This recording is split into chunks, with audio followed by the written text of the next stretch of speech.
गांव पहुंचते ही उन्होंने महसूस किया कि वहां की खामोशी में कुछ अजीब था और वहां के बुजुर्गों ने उन्हें मना किया था कि रात को घर से बाहर मत निकलना।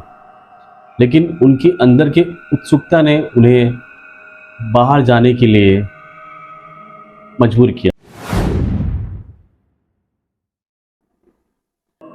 ये कहानी तीन दोस्तों की खौफनाक यात्रा का वर्णन बताता है।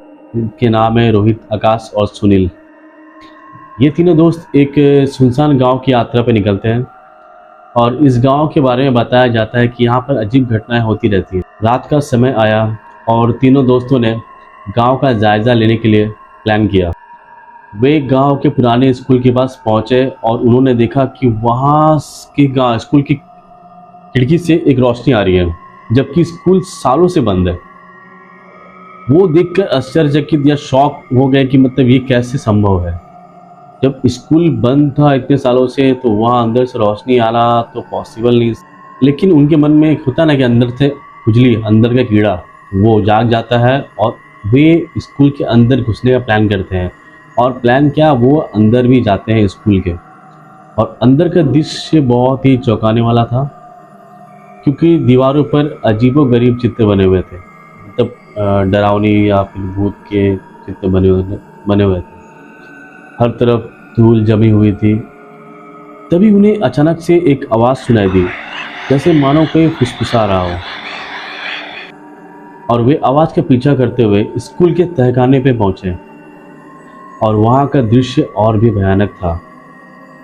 एक पुराना बक्सा बीचों बीच रखा हुआ था और उसके चारों तरफ मोमबत्तियां जल रही थी। ये देख के उनके हक्के बक्के उड़ चुके थे।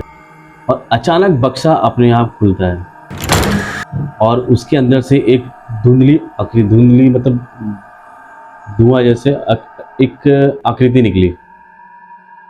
ये दृश्य उन्हें बहुत ही अंदर से डरा चुका था। वे बहुत ही डर चुके थे देखकर। और वो तीनों इतना डर चुके थे कि देखकर वो दृश्य को और वहां से भागने लगे। लेकिन दरवाजा अपने आप बंद हो चुका था। तभी आकृति ने बोलना शुरू किया। जो धूल से वो बनी थी आकृति, वो पीछे से आवाज देती है, वो बोलना शुरू करती है।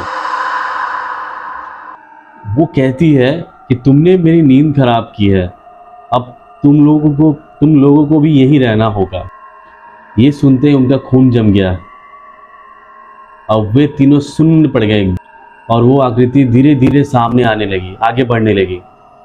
लेकिन रोहित ने हिम्मत करके बक्से की ओर देखा और बक्से के ऊपर एक किताब रखा हुआ था, जो कि बहुत पुरानी डायरी थी। रोहित ने झट से वो डायरी उठाई और खोली। उसमें कुछ लिखे मंत्र थे जो रोहित ने पढ़े। वो मंत्र पढ़ते ही वो आकृति धीरे धीरे पीछे की ओर जाने लगी और आस्ते आस्ते वो आकृति गायब होने लगी। उसके बाद फिर दरवाज़ा अपने आप खुल जाता है और वो तीनों दौड़ के बाहर भागते हैं। और भागते भागते वो तीनों गांव के ही बाहर निकल जाते हैं। ऐसा भागते हैं वो तीनों, इतना अंदर से डर हो चुका था। उन्होंने कभी इस घटना का जिक्र कभी किसी से किया नहीं, लेकिन इस घटना के बाद उनकी ज़िंदगी हमेशा के लिए बदल गई। ये घटना उनकी ज़िंदगी का एक हिस्सा बन गई और वे दोबारा कभी भी लौट कर उस गाँव में नहीं गए। गाँव से निकलने के बाद उन तीनों दोस्तों ने इस घटना को अपनी ज़िंदगी का एक सबक माना। हालांकि वे सुरक्षित थे, लेकिन उस रात की बात उनके मन में हमेशा गूंजती रही। वे कभी नहीं भूले कि उन्होंने कैसे एक भूतिया आकृति का सामना किया था। कुछ महीनों बाद रोहित के मन में एक ख्याल आया, क्यों ना इस घटना को, उस आकृति वाले जो घटना था, उसको गहराई से जाना जाए। उसने आकाश और सुनील को भी इस बार इसके बारे में बताया। उन्होंने फिर तय किया कि इस बार वो गांव पर जाएंगे, लेकिन पूरी तैयारी के साथ जाएंगे। और वे सभी आवश्यक उपकरण लेके अपने साथ गांव पहुंचे। उनका इरादा था कि वे इस रहस्य का पूरा समाधान करेंगे। आखिर क्यों, मतलब वो आत्मा भटक रही है, क्यों? वे जब कुछ महीनों बाद फिर से गांव पहुंचे, उन्होंने देखा कि वहाँ की खामोशी में सेम वैसे ही था, कोई चेंजेस नहीं था। इस बार उन तीनों दोस्तों ने गांव के लोगों से बात की और जानने की कोशिश की कि वहाँ पर ऐसा क्यों और क्या हुआ था। गांव के बड़े बुजुर्ग ने उन्हें एक कहानी बताई। कई साल पहले वहाँ एक शिक्षक रहते थे जो बहुत ही अंधविश्वासी थे।